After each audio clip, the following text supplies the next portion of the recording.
Just hours after the UN nuclear watchdog had found Iran had breached its non-proliferation obligations, Israel launched a devastating missile strike. Israel's missile strike has already sent oil prices soaring. Now look, compared to the increased possibility of World War III, I know that a little bit of pain at the petrol pump is hardly the biggest worry. But I think we can all agree that it's a filling in this shit sandwich that Israel has served the world, and it's one that Foreign Minister Penny Wong isn't interested in swallowing. This risks further destabilising a region that is already volatile. We call on all parties to refrain from actions and rhetoric that would further exacerbate tensions. America is also distancing itself, with US Secretary of State Marco Rubio saying the US was not involved in the strikes. Some American politicians believe the Israeli strikes were an attempt to scupper any potential peace talks between Iran and Donald Trump, which might have looked a little bit like this. Iran cannot have a nuclear weapon. Other than that, I want them to be successful. I want them to be tremendous. We'll help them be successful. We'll trade with them. We'll do whatever is necessary. Whether that's true or not, peace in the Middle East certainly looks a lot further away right now.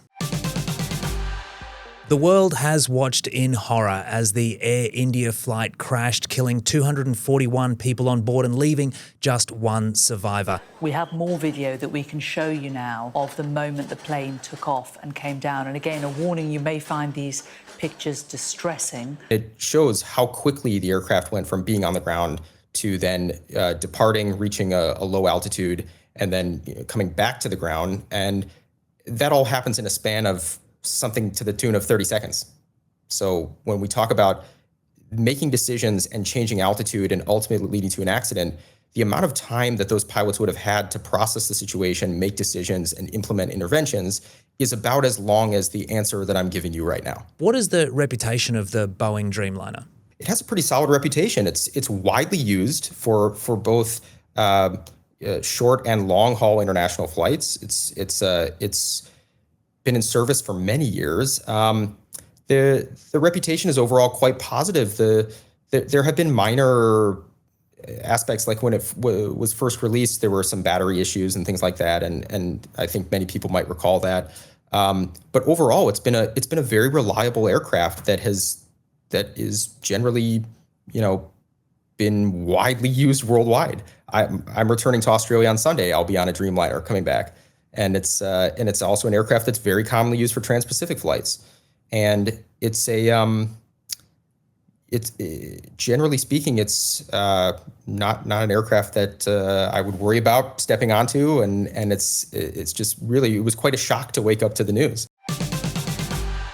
PM Anthony Albanese's election victory lap is officially over. Prime Minister departs Australia today, beginning his journey to the G7 summit, where a meeting with US President Donald Trump is likely. However, it certainly hasn't been confirmed. Will Albo be granted an audience with Trump? At this stage, nobody knows. It doesn't even seem totally certain that Trump is actually heading to the G7. I mean, I think it's thought that he probably is, but there's quite a lot going on in the US and sort of global affairs that the US is involved in. So that is not quite clear, though. Because the G7 is being held in Canada. I mean, maybe the president wants to head there to sort of check out his, the purchase he'd quite like to make.